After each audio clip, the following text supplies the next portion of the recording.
আজ মা পাথরটি বুকে জড়িয়ে ধরে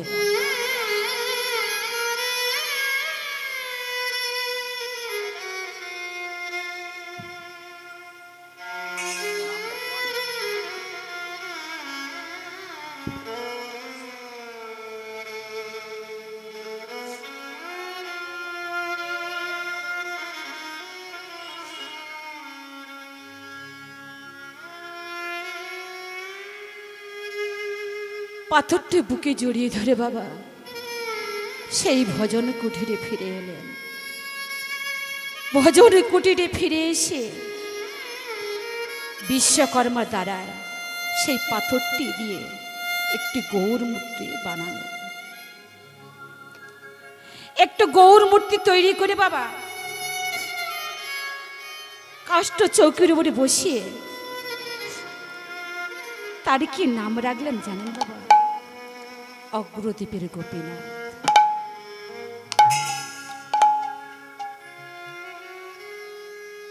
এইভাবে নিত্য দৈমিত্য পূজা করতেন, নিত্য নৈমিত্য তাদের চরণে সেবা পূজা করতেন। বেশ কিছুদিন কেটে গেল। এদিকে গোপীনাথের দেখতে দেখতে 1 বছর 2 বছর 3 বছর 4 বছর 5 বছর যখন হয়ে গেল, গোপীনাথের কৃপায় মা পদ্মাবতী গর্ভবতী হলেন।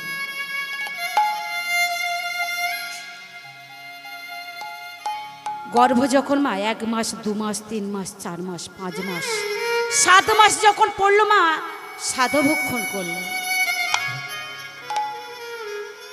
এদিকে বাবা গোবিন্দ জানতে পারলেন তার স্ত্রী মা হতে চলেছে, সে বাবা হবে। বড়ই আনন্দিত মন। এদিকে গোবিন্দ ভিক্ষায় চলে গিয়েছে। 10 মাস 10 দিন মা যখন পূর্ণ হয়ে গেল, শুভ দিনে শুভক্ষণে পদ্মাবতী একটি পুত্র সন্তান জন্মগ্রহণ করল।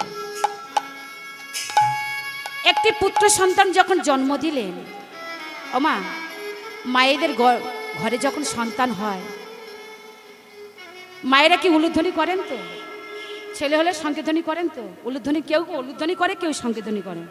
সন্তান হয়েছে, একটু উলুধ্বনি হবে মা? বাহ! ও মা, হেন কালে জন্ম নিল পুত্র একটি সন্তান। আবার হেন কালে জন্ম নিল পুত্র একটি সন্তান। হেন কালে জন্ম নিল পুত্র একটি সন্তান। আবার হেন কালে জন্ম নিল পুত্র একটি সন্তান। সন্তানের বদন হেরি আনন্দিত প্রাণ। আবার সন্তানের বদন হেরি আনন্দিত প্রাণ। আনন্দ ধরে না, আনন্দ ধরে না, আনন্দ ধরে না, মায় আনন্দ ধরে না। সন্তানের বদন হেরি আনন্দ ধরে না। মা সন্তানের বদন হেরি আনন্দ, মা সন্তানের বদন হেরি আনন্দ ধরে না।